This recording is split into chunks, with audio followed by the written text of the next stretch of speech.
नमस्कार दोस्तों, स्वागत है आप सभी का हमारे YouTube चैनल सरल पढ़ाई जोन में। आज हम संविधान का एक महत्वपूर्ण टॉपिक संविधान की प्रस्तावना के बारे में बात करने वाले हैं। अगर हमें अब संविधान को समझना है, अगर हमें ये जानना है कि हमारे संविधान में क्या है, हम 395 अनुच्छेद पढ़े बिना हमसे कोई पूछे कि तुम्हारे संविधान में क्या है, तो हम उन्हें प्रस्तावना समझाकर ही बता सकते हैं कि हमारे संविधान का उद्देश्य क्या है। जब संविधान सभा कार्यरत थी, उस समय जब संविधान सभा के सदस्यों ने पूछा कि भाई अगर हमसे कोई ये पूछे कि भाई तुम्हारे संविधान का उद्देश्य क्या है, तुम देश को देना क्या चाहते हो, तो हम ऐसा एक पैराग्राफ बनाए, ऐसा एक डॉक्यूमेंट्स बनाए जो यह समझा सके कि हमारा संविधान का उद्देश्य ये है। भाई संविधान में 395 अनुच्छेद तो लिख दिए, अब संविधान में 395 अनुच्छेद तो लिख दिए, अब उनको हर इंसान 395 अनुच्छेद को तो पढ़ नहीं सकता, अगर पढ़ने में टाइम लगेगा। तो हमारे संविधान सभा ने एक निश्चय किया कि ऐसा डॉक्यूमेंट्स बनाए जिससे आसानी से समझ सके कि हमें संविधान का उद्देश्य क्या है। तो उस समय नेहरू जी ने यह प्रस्तावना पेश की। उस समय इसका नाम था उद्देश्य का प्रस्ताव। तो जैसे कि उद्देश्य का प्रस्ताव नाम क्यों रखा कि हमारे संविधान का उद्देश्य क्या है, तो इसमें को क्या क्या रखा गया जो हम आगे पढ़ने वाले हैं। तो देखते हैं हमारे संविधान में क्या क्या है। प्रस्तावना में कौन कौन से शब्द हैं, इसकी हम संपूर्ण व्याख्या करने वाले हैं। पहला जाएगा कि हम भारत के लोग। हमारे संविधान की प्रस्तावना की शुरुआत कहाँ से होती है? हम भारत के लोग। भारत को एक संपूर्ण प्रभुत्व संपन्न का मतलब क्या हो गया कि हमारे ऊपर कोई भी बाहरी देश, जैसे हम उपनिवेश थे पहले किसके? ब्रिटेन के। सभी हमारे यहाँ के जिसका सभी के निर्णय कौन लेते थे? ब्रिटिशवासी लेते थे। तो अब हम क्या हो गए? संपूर्ण प्रभुत्व संपन्न, कि हमारे ऊपर कोई भी दूसरा देश उपनिवेश नहीं कर रहा, हम अपने निर्णय खुद ले सकते हैं, हम कोई दूसरे देश के अधीन नहीं है। दूसरा है समाजवादी। समाजवादी का मतलब क्या हो गया कि हमारा देश ना तो पूंजीवादी है और ना ही पूंजीवादी है, जो कि हम सभी उद्योगपतियों को सारा अपना देश का जो भार है वो उद्योगपतियों को दे दे, और ना ही पूरी तरह हम समाज को दे सकते। तो हमें एक बीच का रास्ता निकाला कि सभी जितने भी संसाधन है उस पर सभी का क्या हो? समाज का स्वामित्व हो। समाज से मतलब यहाँ किससे है? सरकार से है, जो सरकार का स्वामित्व हो।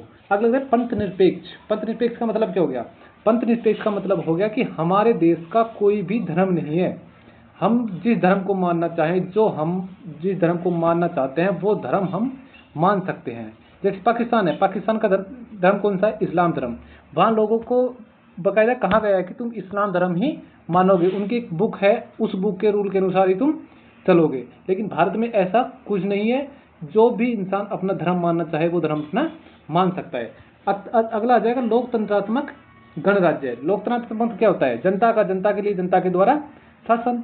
और गणराज्य का मतलब क्या हो गया? गणराज्य का मतलब हो गया कि जो सबसे बड़ा पद है हमारे देश का, सबसे बड़ा पद कौन सा है? राष्ट्रपति, प्रथम नागरिक। वो क्या हो?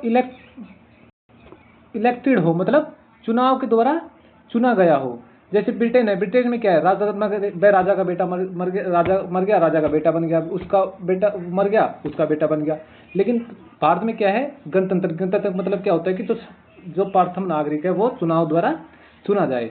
बनाने के लिए उनके समस्त नागरिकों को सामाजिक, आर्थिक और राजनीतिक न्याय दिया जाए। सामाजिक, आर्थिक और न्याय दिया जाए भारत के सब। सामाजिक न्याय का मतलब क्या हो गया कि भाई हम जाति भेदभाव नहीं करें किसी समाज के आधार पर, वर्ग के आधार पर, जाति ये उच्च जाति का है, नीच जाति का है, ऐसे हमें भेदभाव सारे मिटाने हैं। आर्थिक, उससे मतलब आर्थिक न्याय से मतलब क्या हो गया? धन, आय, संपदा के आधार पर भेदभाव ना हो, गरीब ज़्यादा गरीब ना हो, अमीर ज़्यादा अमीर ना हो। और राजनीतिक न्याय का मतलब क्या होगा? राजनीतिक न्याय का मतलब हो गया कि सभी को राजनीतिक न्याय मिल सके, भाई सभी को व्यस्तता के आधार पर वोट डालने का अधिकार भी मिल सके। इसमें क्या होगा? सामाजिक न्याय। अब आएगी स्वतंत्रता। कितनी प्रकार की स्वतंत्रता? 5 प्रकार की। विचार, अभिव्यक्ति, विश्वास, धर्म और उपासना। तो विचार अभिव्यक्ति का मतलब क्या हो गया? विचार हमारे विचार हम खुले मंच पे रख सकते हैं, सार्वजनिक मामले में हम अपने विचार रख सकते हैं। विश्वास मतलब हम किसी में भी अपने धर्म में किसी कौन से भी धर्म को मान सकते हैं, किसी में हमें विश्वास कर सकते हैं। धर्म और उपासना, उपासना का मतलब यहाँ क्या हो गया, पूजा अर्चना। हम किसी भी देवता की पूजा कर सकते हैं, हम किसी धर्म को मान सकते हैं, ईसाई, मुस्लिम, हिंदू, सिख, कोई धर्म को मान सकते हैं। हमारी क्या है, स्वतंत्रता है। अगले देखो समता, कितने प्रकार की समता दी गई, प्रतिष्ठा और अवसर की समानता।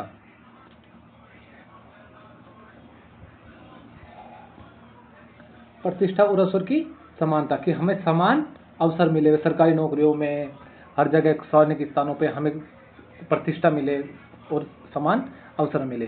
प्राप्त करने के लिए उन सम्य व्यक्तियों की गरिमा और राष्ट्र की एकता और अखंडता सुनिश्चित करने वाली बंधुता बढ़ाने के, कि हमारे देश में सभी व्यक्तियों की क्या हो, गरिमा की महत्व हो और राष्ट्र की एकता और अखंडता, राष्ट्र में एकता हो और अखंडता नहीं हो, सुनिश्चित करने वाली बंधुता बढ़ाने के लिए, कि हमारे देश में जो एकता है उसकी बंधुता, भाईचारा बढ़ाने के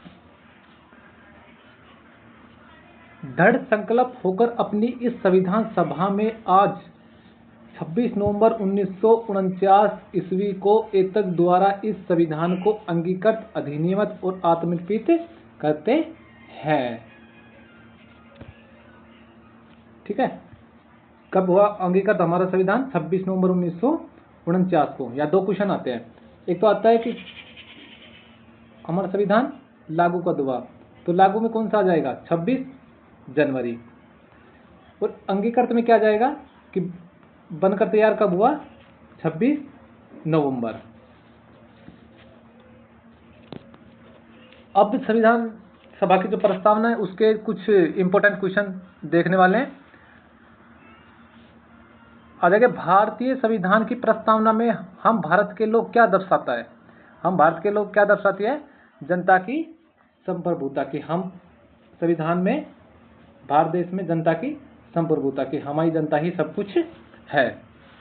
अगले, संविधान की प्रस्तावना को संविधान की क्या कहा जाता है, संविधान की प्रस्तावना को संविधान की क्या कहा जाता है, आत्मा।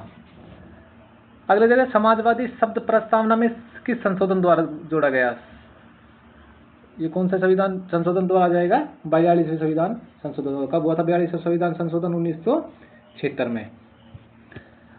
अगला क्वेश्चन हमारा, भारतीय संविधान कब अंगीकृत किया गया, अभी बताया था पीछे कि भारतीय संविधान अंगीकृत कब हुआ, 26 नवंबर 1949 को, और लागू आ जाए तो क्या आ जाएगा, 26 जनवरी 1950 को। अगले, पंथ निरपेक्ष शब्द का अर्थ क्या है भाई, पंथ निरपेक्ष शब्द का अर्थ क्या है, एक धर्म को मानना, धर्म का विरोध, सभी वर्गों के प्रति समान व्यवहार और केवल हिंदू धर्म को मानना। क्या आ जाएगा, सभी धर्मों का समान व्यवहार, भाई सभी का समान व्यवहार किया जाए, किसी को कम छोटा बड़ा नहीं समझा जाए। अगला, भारतीय संविधान की प्रस्तावना में कुल कितने प्रकार के न्याय का उल्लेख है, भाई कितने प्रकार का न्याय का उल्लेख है, 3 प्रकार का। कौन कौन सा भी बताया था, सामाजिक, आर्थिक और राजनीतिक न्याय। अगला, प्रस्तावना में स्वतंत्रता किस किस को दी गई है, स्वतंत्रता कौन सी आ जाएगी, विचार की भी है, अभिव्यक्ति, विश्वास, और कौन सी आ गई, धर्म की और उपासना की। ये 5 प्रकार की क्या दी गई है, हमें स्वतंत्रता दी गई है, तो इसमें क्या जाएगा, उपयुक्त सभी। अगला क्वेश्चन है, गणराज्य का अर्थ क्या है, गणराज्य का अर्थ क्या है, राज्य का शासन, जनता द्वारा चुना गया राष्ट्राध्यक्ष, सैनिक शासन और धार्मिक शासन। तो अभी बताया था कि गणराज्य का मतलब क्या हो गया, जनता के द्वारा चुना गया राष्ट्र अध्यक्ष, जो हमारा अध्यक्ष है, प्रथम नागरिक है, उसके हम चुनाव के द्वारा चुनते हैं। अगला क्या, भारतीय संविधान की प्रस्तावना किस देश से प्रेरित है, संविधान किस देश से प्रेरित है, इसमें आ जाएगा ब्रिटेन से, सॉरी इसमें आ जाएगा अमेरिका से। भारत की प्रस्तावना किससे प्रेरित है, अमेरिका से। अगला जगह, अखंडता शब्द प्रस्तावना में कब जोड़ा गया, अखंडता शब्द प्रस्तावना में कब जोड़ा गया था, 1976 में। और संविधान संशोधन कौन सा, 1976 में 42वां। इसमें 3 शब्द जोड़े गए थे, एक तो समाजवादी, एक पंथनिरपेक्ष और एक अखंडता। ये तीनों शब्द किस संविधान संशोधन द्वारा जोड़े गए थे, 42 संविधान संशोधन द्वारा 1976 में। अगला, प्रस्तावना में बंधुता का उद्देश्य क्या है, तो बंधुता का उद्देश्य क्या है, भाईचारा बढ़ाना, कि हमारे प्रस्तावना का एक उद्देश्य क्या है, कि हमें देश में भाईचारा बढ़ाना है। अगला जगह, भारतीय संविधान की प्रस्तावना में लोकतंत्रात्मक शब्द किससे दर्शाता है, लोकतंत्रात्मक किसे दर्शाता है, जनता का शासन। लोकतंत्रात्मक का मतलब क्या हो गया, जनता का, जनता के लिए, जनता के द्वारा शासन, तो इसमें क्या हो गया, जनता का शासन। अगला जगह, प्रस्तावना में समता का अर्थ क्या है, समता का अर्थ क्या है, सभी को समान अवसर सभी को समान वेतन, सभी को समान धैर्य, समान शिक्षा अनिवार्य, कहेगा सभी को समान अवसर। अगला हो जाएगा भारतीय संविधान की प्रस्तावना में कुल कितने आदर्श बताए गए हैं? कितने आदर्श बताए गए हैं भारतीय संविधान में? प्रस्तावना में 6 आदर्श बताए गए हैं। प्रस्तावना में स्वतंत्रता के अंतर्गत कौन शामिल नहीं है? स्वतंत्रता अभी बताया था ना, विचार अभिव्यक्ति उपासना, विचार अभिव्यक्ति विश्वास धर्म उपासना, तो इसमें कौन सा नहीं है? मतदान की स्वतंत्रता नहीं है प्रस्तावना में। ये थे आज के हमारे क्वेश्चन प्रस्तावना से संबंधित। अगर अच्छी लगी हो तो क्लास को लाइक करें, चैनल को सब्सक्राइब करें और अगली वीडियो आने तक इंतजार करें। Thank you.